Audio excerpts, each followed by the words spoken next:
Hi everyone, welcome to எதிக் ராஜாம் channel. இப்போ பார்த்தீங்கல்ல, இந்த வீடியோவில் என்ன பார்க்குறீங்க? இதை பார்த்த உடனே உங்களுக்கு தெரிஞ்சிருக்கும் என்ன நான் ப்ரிப்பேர் பண்ணுறேன்னு. எஸ், பாதாம் அல்வா தான். இந்த மாதிரி பட்டர் பேப்பரில் அழகாக ரெடி பண்ணி வச்சிங்கன்னா நம்ம ஸ்வீட் ஸ்டாலில் இருக்க மாதிரி அப்படியே இருக்கும். இந்த கலர், இந்த குங்குமப்பூ ஃப்ளேவர் எப்படி இருக்குது பார்த்தீங்களா எல்லாம். இப்போது இந்த ரெசிப்பியை எப்படி பண்ணுறதுன்னு நாம் பார்க்கலாம். இது கட்டாயம் உங்களுக்கு எல்லாருக்கும் யூஸ்ஃபுல்லாக இருக்கும்னு நினைக்கிறேன். கட்டாயம் எல்லோரும் பண்ணி பார்த்துட்டு எப்படி வந்ததுன்னு கமெண்ட் பாக்ஸில் சொல்லுங்கள். இப்போ பாருங்கள், அப்படியே ஸ்வீட் ஸ்டாலில் பார்க்குற மாதிரி அதே கலர் ஃப்ளேவர், எதுவும் நேச்சுரல் கலர் தான். இது குங்குமப்பூவோட கலர், நான் எதுவுமே ஆட் பண்ணல. பார்க்குறதுக்கு எப்படி டெம்ப்டிங்காக இருக்குது பாருங்கள், சாப்பிடணும் போல். இப்போ இதை நம்ம ரொம்ப ஈஸியாக வீட்டிலையே ரொம்ப கம்மி விலையில் நம்ம ரெடி பண்ண முடியும். அது எப்படி பண்ணுறதுன்னு இப்போ பார்க்கலாம். இப்போ நான் ஒரு 150 கிராம்ஸ் பாதாம்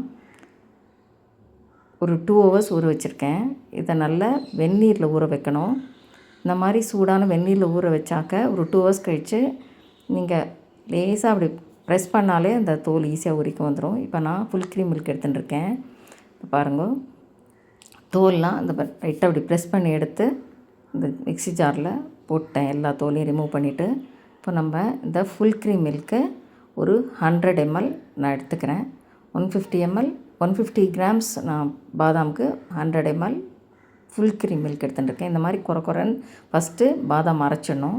அதுக்கப்புறமா இந்த பாலை கொஞ்சம் கொஞ்சமாக விட்டு கொஞ்சம் கெட்டியாக இந்த மாதிரி குறைப்பாக, ரொம்ப நைஸாக அரைக்க வேண்டாம், மை மாதிரி இந்த மாதிரி குறைப்பாக கெட்டியாக அரைச்சி எடுத்துக்கோங்க.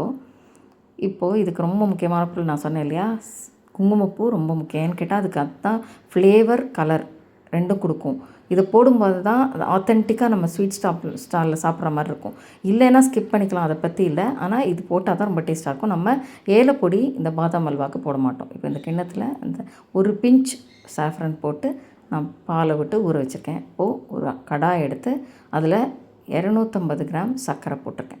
போட்டுட்டு ஒரு அரை டம்ளர் தண்ணி விட்டு அதை நல்லா நம்ம இப்போது கரைய விட போகிறோம்.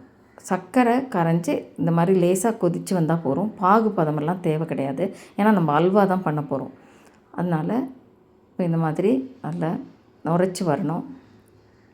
வரும்போது நீங்கள் இப்போது அரைச்சி வச்ச அந்த பாதாம் மிக்ஸை இதில் போட்டு கட்டிலாம் இல்லாமல் கொஞ்சம் பொறுமையாக கலரணும். இப்போ இந்த மிக்ஸியும் நல்லா வாஷ் பண்ணி கொஞ்சம் எடுத்துக்கலாம். அந்த தண்ணி இதுலேயே சேர்த்துடலாம். கொஞ்சமாக விட்டுக்கோங்க, ஒரு 1/4 டம்ளர், ரொம்ப ஜாஸ்தி விட்டுற வேண்டாம். இப்போ இதெல்லாம் பொறுமையாக அப்படியே சேர்ந்து வர மாதிரி ஒரு மீடியம் ஃப்ளேம்லேயே வச்சு நீங்கள் கலந்து விட்டுக்கணும். இப்போ இது கொஞ்சம் கொஞ்சமாக தான் இறுக ஆரம்பிக்கும், பொறுமையாக செய்யணும். இப்போ பாருங்கள், கொஞ்சம் இறுகிடுத்து நல்ல மாதிரி பபிள்ஸ் வருது. ஆனால் இன்னும் கொஞ்சம் கூட இருக்கணும், இன்னும் கொஞ்சம் நேரம் கலரணும். இங்கே ஒரு 1/2 hour ஆகும், ரொம்ப பெருசாக டைம் ஆகாது. இது கொஞ்சம் நல்லாவே இறுகிடுத்து. இந்த ஸ்டேஜில் நம்ம அந்த குங்குமப்பூவை பாலில் ஊற வச்சு வச்சுருக்கோம் இல்லையா, அதை போட்டுடலாம்.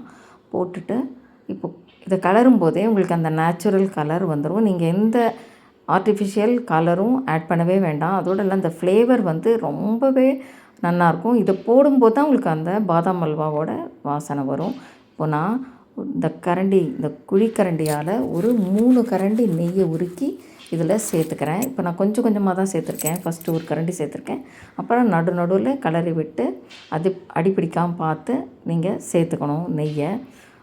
இது கண்டிப்பாக ஒரு 100 ml நெய் இருக்கும், அந்த அளவுக்கு சேர்க்கணும். இன்னும் கூட வேணும்னா சேர்த்துக்கலாம், அது உங்கள் இஷ்டம் தானா. பாதாமில் கொஞ்சம் நெய், அதுலேயே கொஞ்சம் எண்ணெய் உள்ள அந்த இது தான், அதனால் நான் அதிகமாக சேர்க்கலை.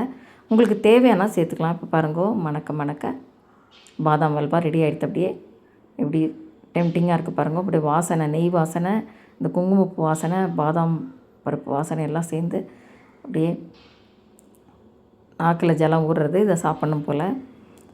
இதை கட்டாயம் இந்த ரெசிபி எல்லோரும் ட்ரை பண்ணி பார்த்துட்டு எப்படி வந்ததுன்னு சொல்லுங்க. இந்த ரெசிபி உங்களுக்கு பிடிச்சிருந்தா லைக் பண்ணுங்க, ஷேர் பண்ணுங்க, சப்ஸ்கிரைப் பண்ணுங்க. இந்த மாதிரி நிறையா ரெசிபி பார்க்கணுன்னா பெல் ஐக்கானை கிளிக் பண்ணிக்கோங்க. நோட்டிஃபிகேஷன் கிளிக் பண்ணியிருந்தா உங்களுக்கு உடனுக்குடனே நான் போடுற வீடியோலாம் வரும். இந்த வீடியோ எப்படி இருந்ததுன்னு கட்டாயம் எல்லோரும் கமெண்ட் பண்ணுங்க. Happy cooking.